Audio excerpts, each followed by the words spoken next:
Welcome to the One Girl Travel Podcast, episode number 96. Welcome to the One Girl Travel Podcast, your passport to the world of solo travel, with certified life and travel coach, Alessia Tenebruso. Join Alessia as she shares her own journey of self-discovery through solo travel, while also focusing on topics such as life coaching insights and travel tips along the way. Now, here's your host, Alessia Tenebruso. Hey, everybody. Welcome to episode number 96 of the One Girl Travel Podcast. Today, I want to talk to you about something that I'm sure we have all felt at least once in our lives, and it's that discomfort of being alone. Being alone physically by yourself, being alone with your own thoughts, being alone where you might not know anybody, and overcoming that fear of being alone. So if you're new here, hi, I'm Alessia Tenebruso. I am the owner of One Girl Travel, and I have been solo traveling since 2012 as a means to rediscover who I am as a person. I had gotten out of a mentally abusive relationship, and I no longer knew who I was anymore. So I decided to do the thing that scared me the most, which was solo travel. And ever since that first solo trip, it has completely changed my life and has brought me here today with you on this podcast and with One Girl Travel, where I help you feel comfortable and confident going after your dreams and not waiting on anybody else to join you. So whether it's solo travel, starting that business, showing up on social media, I got you. So let's get started with today's topic of overcoming the fear of being alone and how to really enjoy your own company. Now, I know I have many episodes on these topics, but it is so important. And I feel like as people who are in partnerships or they're caretakers or even employees, they're focused so much on what they can do for others. And the focus really isn't on them and their needs. And when you put yourself in a position to travel alone or be just with yourself, even if it's for a night or an hour, it can feel uncomfortable if you're not used to it or if you haven't done it in a while. You can feel guilt, you can feel just uneasiness, you can feel scared because our own thoughts sometimes are the harshest critics. It's not coming from other people, it's coming from our own brains. And that's something that we can fix. And when you do course correct on those thoughts that don't serve you, it is going to shift everything and it is going to really help you enjoy your own company because you're supporting yourself and you're encouraging yourself and you have your own back. So let's get into it. So my first question I want to ask you is, why are you afraid of being by yourself? What is the fear there that is stopping you from taking the solo trip or the overnight stay or just taking yourself out for dinner? Because there are a lot of outside influences that can really just wreak havoc on our brains and our thoughts and prevent us from going out and doing those things because we hear it from other people. And social conditioning is one of the big ones. We're always told that it's safer to be with a group, or that you look lonely, or you don't have any friends if you're by yourself, or it's just weird, especially for women, to be sitting at a bar by herself or sitting at a restaurant by herself. Society tells us that it's not a good look. And if you're familiar with me, you know I love breaking society's expectations of myself personally. I like to really just push the envelope and go after the things I want, even if it's not the social norm. And I think breaking that conditioning that society tells us it's not good for you to be by yourself is just bullshit. And it's time to embrace your own company. It's time to have your own back. It's time to love being with yourself because then there's no limits on your life. You can go out and do anything you want and not wait on anybody. So in reality, it's freedom, and society's expectations and what they think our social norms are just keeping us playing small and scared. So hopefully by the end of this episode, you are going to feel compelled to break that and go sit at a restaurant by yourself or book that solo trip because it's time to show up in your life. and embrace your life and do the things that you want to do, even if society tells us it's not a good idea. The next thing that goes along with societal norms is the fear of judgment. When we're doing something that society is telling us isn't right, we fear judgment from others because everybody's heads have been hearing the same things over and over again about not being by yourself and how you should be with others and how it's more fun with more people and whatever. But the fear of judgment is basically other people's fears that they are projecting on you. If somebody tells you, oh my gosh, aren't you just so embarrassed sitting there by yourself at the restaurant? Or, oh my gosh, isn't it so dangerous to go on that trip by yourself? And whatever else they're going to tell you, that's their own personal fears. It is not on you. It is not a reflection of you. What you're doing is putting that reflection right back on them, and they are projecting their own insecurities and fears around what you're doing because it scares them. And maybe they want to do it, but they've let fear hold them back. So when it comes to judgment of others, honestly, people are going to judge you no matter what. You can't control that. You cannot control what other people think, say, do, whatever. All that you can control is yourself, your thoughts, your actions, your boundaries. And if you feel like the people in your life are judging you, then maybe it's time to put up those boundaries where you're protecting your own peace, where you're going after your goals and not listening to the naysayers. You have to protect yourself from people holding you back. And honestly, other people can't hold you back, but you can allow your thoughts about the other people hold you back. Ultimately, you are responsible for your own happiness in life. It is nobody else's fault. Nobody is holding you back. You just have to allow the fear of judgment to just go in the back of your head and just be okay with the fact that, yes, people are probably going to judge you, but who cares? How does that matter to you? You're living your life. They're not living your life. They're not paying your bills. They're not going to the doctor and getting blood tests for you. Like, it's your life. You get to do what you want with it. So just the fear of judgment, it's going to take time to overcome that, but it is possible. And once you break those chains, again, it just feels like freedom to wear what you want, to do what you want, to start what you want, and not worry about what other people think. The next one is something I know I have been guilty of in the past. It's overthinking situations, overthinking of all the things that could go wrong if you decide to take that solo trip or if you decide to go somewhere by yourself. The overthinking can really prevent you from moving forward and taking action on your goals.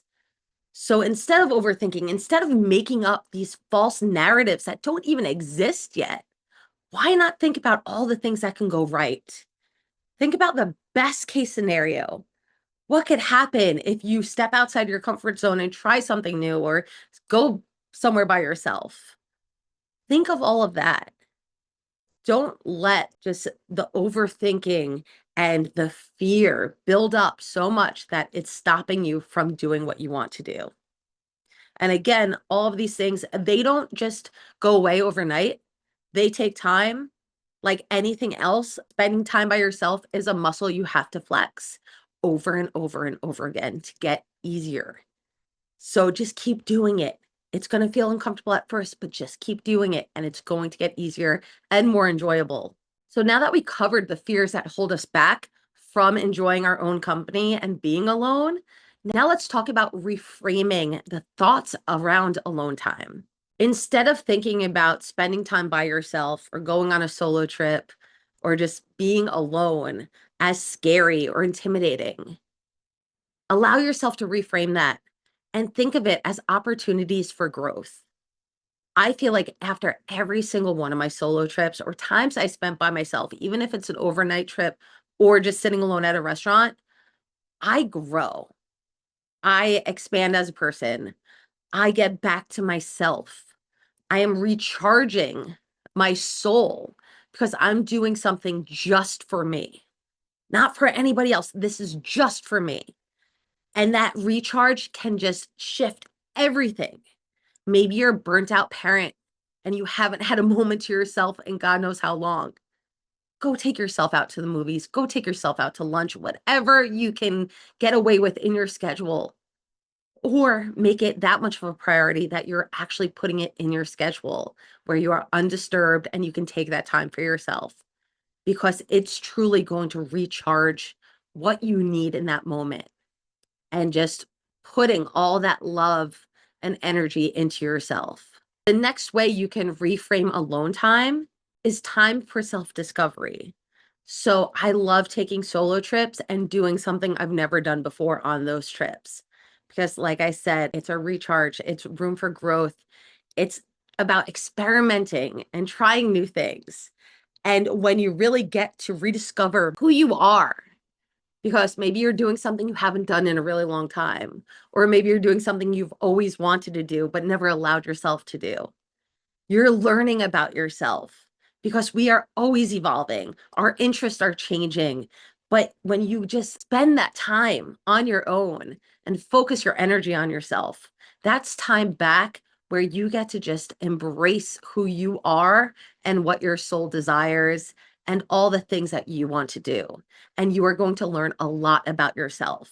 Even navigating a new city by yourself is going to teach you so much about how you handle situations, how you overcome any distractions or roadblocks in your way, and how you can find the evidence of how capable you are when you're doing something new, or for the first time, or for the first time in a long time.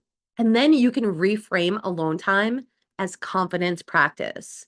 I can honestly say that who I am today, I feel very confident with who I am because I know exactly who I am. And that took work. That took a lot of trips by myself, a lot of challenges for myself, but it happened. Because when I first started this journey in 2012, I was not confident. I had no self-love. I felt like a shell of who I was, and I needed to rediscover that.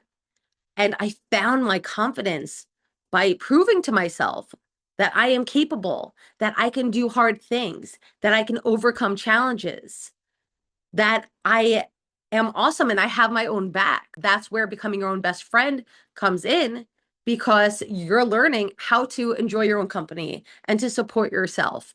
And that confidence is going to come over time as you practice. It, again, you're flexing that muscle to just grow your confidence with yourself because you're proving to yourself all the things that you could do that maybe you didn't think you were able to do. You're pushing yourself outside your comfort zone, and a whole new world is unlocking for you. And as soon as you see that you're able to do it, that confidence is going to grow and you are going to become unstoppable. So if spending time alone feels like the most uncomfortable thing in the world for you, maybe you are just not used to spending time by yourself. Maybe you've always relied on other people to accompany you and join you. This is a perfect opportunity to start practicing and overcome that fear of being alone. And I'm going to give you a few action steps to get you started. My first action step to feeling comfortable spending time by yourself is starting small. And I tell all my clients this. It's about taking little turtle steps in the direction you want to move in. So if your goal is to take a solo trip in Europe, I recommend, if you are not used to spending time by yourself, going to a local cafe and sitting down, being present, and just sit with your thoughts and a great cup of coffee or whatever your beverage choice is. And just sit there and pay attention to your thoughts. Pay attention to the people around you. Maybe strike up a conversation with somebody if you feel inclined, but just sit there. And then once you do that, then maybe take yourself out to lunch, take yourself to the movies, take yourself out to dinner, go for an overnight stay in a local hotel, then build yourself up to that European solo trip. But just start small, start practicing, get those reps in so you feel more and more comfortable. The next action tip is to do things that you enjoy. Put it on your calendar, plan activities that you enjoy that maybe you haven't had time to do for yourself. Maybe you always wanted to take a cooking class, or maybe you wanted to go to that art exhibit in the museum and nobody else wants to go with you, or that concert, whatever it is that you feel pulled to do, but you've been waiting on somebody else to do it with you, book it now. I love going to concerts by myself. I love going to movies by myself because you're not talking to anybody anyway, right? When you're in places like that, it doesn't matter if you're alone or not. You go and you're enjoying the moment. It's not up to other people to keep you occupied and entertained. You show up and you make the best of it. And you create this magical memory for yourself because you're doing something that you've wanted to do and you're doing it with yourself. You're treating yourself out. You're treating yourself to this activity or this outing or this vacation, whatever it is. And it feels really good. The next actionable step is to journal how you're feeling. When you're out doing these things by yourself or you're taking time to be alone, journal what thoughts come up for you. What triggered those thoughts? And then also pay attention to, are those thoughts serving you? Or are they maybe not the nicest of thoughts? Maybe those thoughts are keeping you small and they're holding you back. Then how can you reframe them? How can you change that thought around to make it something that is more in the positive direction? That's going to encourage you, but it also feels true. And again, that goes with baby steps. You need to just shift your thoughts a tiny bit and move it into the direction that you want to go in while still making it true. So let me put it together in an example for you. So let's say you are out to lunch by yourself, you feel so uncomfortable, and your thought is, everybody is looking at me. I feel so stupid right now. And I feel like I have had that thought in the past when dining by myself, and I write that down. Now, does that thought serve me? That everybody's looking at me and I feel so dumb right now. No, that does not serve me. That's going to make me feel bad. That's going to make me not want to go out and do it again. So then what's a new thought that I can choose that still feels true, that's still accurate, but it's going to allow me to keep moving forward on my goal? So a different thought could be, I am sitting at this restaurant by myself. People are looking at me. Maybe I'm inspiring them to eat by themselves. Because honestly, you don't know what people are thinking. People could be looking at you with admiration. And I personally found that to be true. The conversations I've had with people that I felt like were looking at me at a restaurant was more of like, I wish I can do that. I wish I was that brave. Everybody's brave enough to do that. Everybody should be brave enough to sit by themselves at a table. Like, we expect other people to take us out on dates or take us out to dinner. Like, you should be treating yourself the same way, and you should be enjoying your own company as well. And then finally, the last actionable step I have for you is to celebrate it. Celebrate the times that you spend by yourself. Acknowledge that you did something that felt scary, but you survived. You did it. Write down what you learned from it and what you're excited about trying next. Again, when you celebrate yourself, you are being your own advocate, your biggest cheerleader, because we have to be the ones to celebrate ourselves. It's nice when other people acknowledge our progress, our successes, but honestly, it's not their responsibility. It's our own responsibility. So make notes and celebrate the things that you're doing that felt scary. And now you're doing it and you're moving forward. So I hope today's podcast episode inspires you to spend more time by yourself, because it truly is the best gift that you can give to yourself, because you're giving yourself the world. You're literally able to make the world your playground, and that is so exciting. So if you're interested in more solo travel tips, or you want to talk more about solo travel, and maybe you have a trip in progress, or maybe you're planning your upcoming solo trip, join me on Substack at the Solo Travel Social Club. When you're a member of the Solo Travel Social Club, you're going to get a monthly live call with me in a group setting. You're going to get all of my resource guides, my travel tips, my solo travel tips, all the things, plus a great community. And we're just there to hang out and talk about travel. So I hope you join me. You can find the link in show notes. And until next time, my friends, I'll see you next week. Bye. Thanks so much for tuning in to this episode of the One Girl Travel Podcast. If you're enjoying the show, Please feel free to rate, subscribe, and leave a review wherever you listen to your podcasts.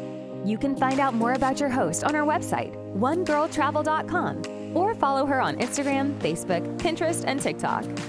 Thanks again for tuning in, and we'll catch you in the next episode.